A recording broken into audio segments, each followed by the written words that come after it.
Let's go to Exodus chapter 14. And the Lord spake unto Moses, saying, Speak unto the children of Israel that they turn and encamp before Pi-hahiroth, between Migdol and the sea, over against Baal-zephon, before it shall ye encamp by the sea. For Pharaoh will say of the children of Israel, They are entangled in the land, the wilderness. For Pharaoh will say of the children of Israel, They are entangled in the land, the wilderness hath shut them in. And I will harden Pharaoh's heart, that he shall follow after them, and I will be honored upon Pharaoh and upon all his host, that the Egyptians may know that I am the Lord. And they did so. And it was told the king of Egypt that the people fled, and the heart of Pharaoh and of his servants was turned against the people. And they said, Why have we done this, that we have let Israel go from serving us? And he made ready his chariots and took his people with him. And he took 600 chosen chariots and all the chariots of Egypt, and captains over every one of them. And the Lord hardened the heart of Pharaoh, king of Egypt, and he pursued after the children of Israel, and the children of Israel went out with an high hand. But the Egyptians pursued after them all the horses and chariots of Pharaoh, and his horsemen and his army, and overtook them, encamping by the sea, beside Pi-hahiroth, before Baal-zephon. And when Pharaoh drew nigh, the children of Israel lifted up their eyes, and behold, the Egyptians marched after them. And they were sore afraid, and the children of Israel cried out unto the Lord. And they said unto Moses, Because there was no graves in Egypt, hast thou taken us away to die in the wilderness? Wherefore hast thou dealt thus with us, to carry us forth out of Egypt? Is not this the word that we did tell thee in Egypt, saying, Let us alone, that we may serve the Egyptians? For it had been better for us to serve the Egyptians than that we should die in the wilderness. And Moses said unto the people, Fear ye not, stand still, and see the salvation of the Lord, which he will shew to you today. For the Egyptians whom ye have seen today, ye shall see them again no more forever.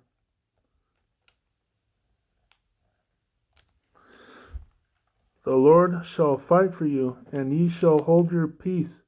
And the Lord said unto Moses, Wherefore criest thou unto me? Speak unto the children of Israel, that they go forward. But lift thou up thy rod, and stretch out thine hand over the sea, and divide it. And the children of Israel shall go on dry land through the midst of the sea. And behold, I will harden the hearts of the Egyptians, and they shall follow them. And I will get me honor upon Pharaoh, and upon all his host, upon his chariots, and upon his horsemen. And the Egyptians shall know that I am the Lord, when I have gotten me honor upon Pharaoh, upon his chariots, and upon his horsemen.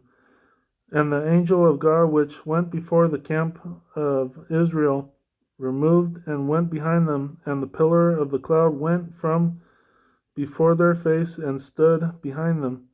And it came between the camp of the Egyptians and the camp of Israel, and it was a cloud and darkness to them.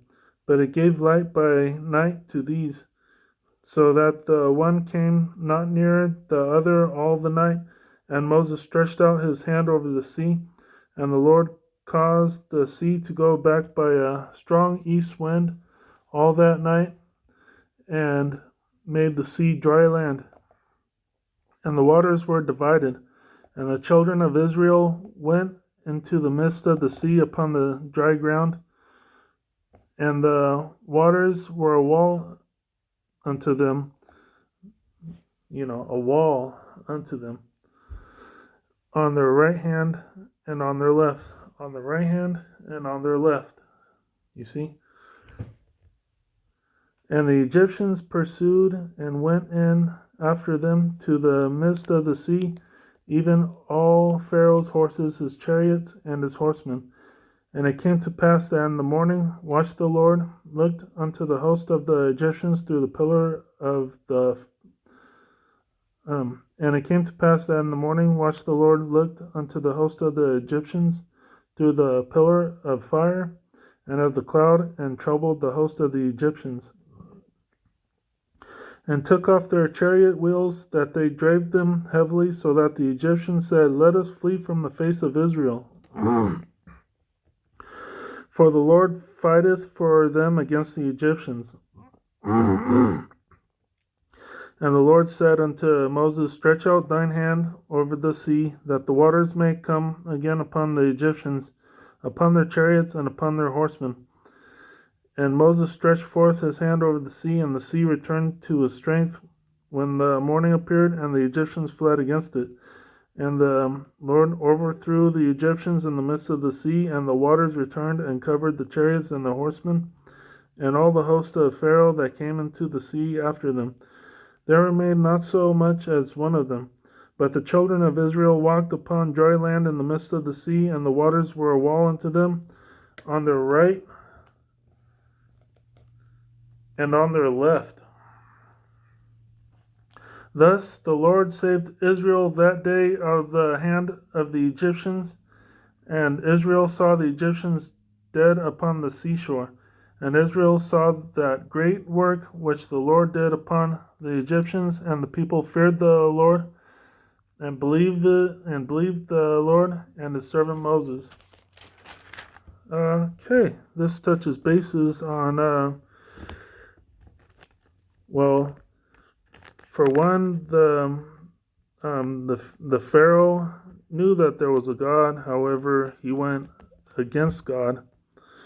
He still went against God by not freeing the Egyptians. So it's kind of like saying, screw you, I'm going to do it my way.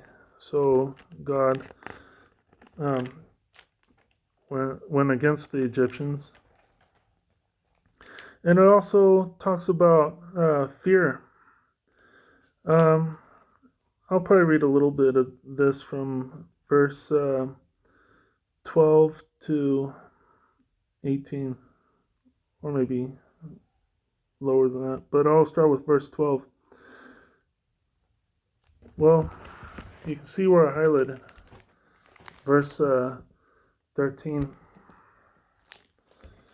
So I'll read the part where I highlighted on verse 13. And Moses said unto the people, Fear ye not, stand still, and see the salvation of the Lord, which he will shew to you today. For the Egyptians whom ye have seen today, ye shall see them again no more forever. And he did all that. All the works of the water against the Egyptians, and pitted their pride. They had so much pride that they chased after their pride, and their pride backfired on them. So here's my interpretation of chapter 14. The Lord hardened Pharaoh's heart again, and this time God was going to use the Pharaoh's pride against himself, and the Pharaoh was going to chase them across the sea and have the water collapse on them. The Egyptians chased them on chariots until the Hebrews surrounded them, literally talking trash. Then somewhere during that confrontation, Moses raised his hand as commanded by God and parted the sea for them to cross, and when the Egyptians were part of the way across, Moses lifted his hand again as commanded by God, and the water collapsed on the Egyptians, and the Hebrews saw the Egyptians dead on the seashore. And that is how God overthrew them. Thank you for listening, and have a great day.